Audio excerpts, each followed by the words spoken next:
Градоначалникот на општина Велес Лавчо Чадиев го презентираше отчетот за сработеното изминатата година. Според надлежните, најголем акцент во работењето е ставен на развојот на економијата и подобрувањето на инфраструктурата. Покрај ова, голем број проекти се реализирани на полето на образованието, социјалната заштита, спортот. Сепак, вели Чадиев, најважен дел од работењето биле преговорите за развој на економијата и отворањето на нови работни места. По 2016 успешно завршивме 114 проекти, од кои директна корист имаат сите граѓани на Велес. Економијата и натаму останува приоритет број 1. Во 2016 година се гордееме со успешната приказна во која прерасна Маркарт. Таму работат повеќе од 330 наши сограѓани. Македонско-турската компанија Eurobri Company го рестартираше Киро Чучук. Производството започнува.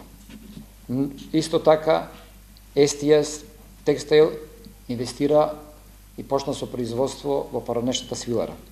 И минатата година општината реализира низ активности за изградба на нови и доуредување на индустриските зони.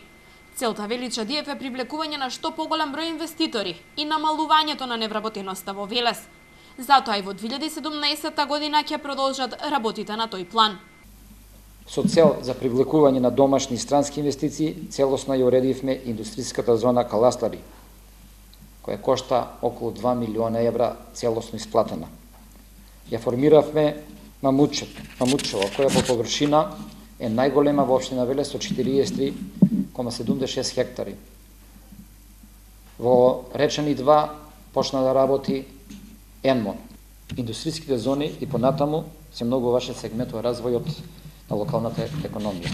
Во 2017 година ќе инвестираме 15 милиони денари во инфраструктурно уредување на улиците во Зените, како и во сателитската населба на езерото Младост. Во 2017, според надлежните, предвидено е да се реализираат уште низ проекти со цел подобрување на условите за живот на граѓаните и развој на општината.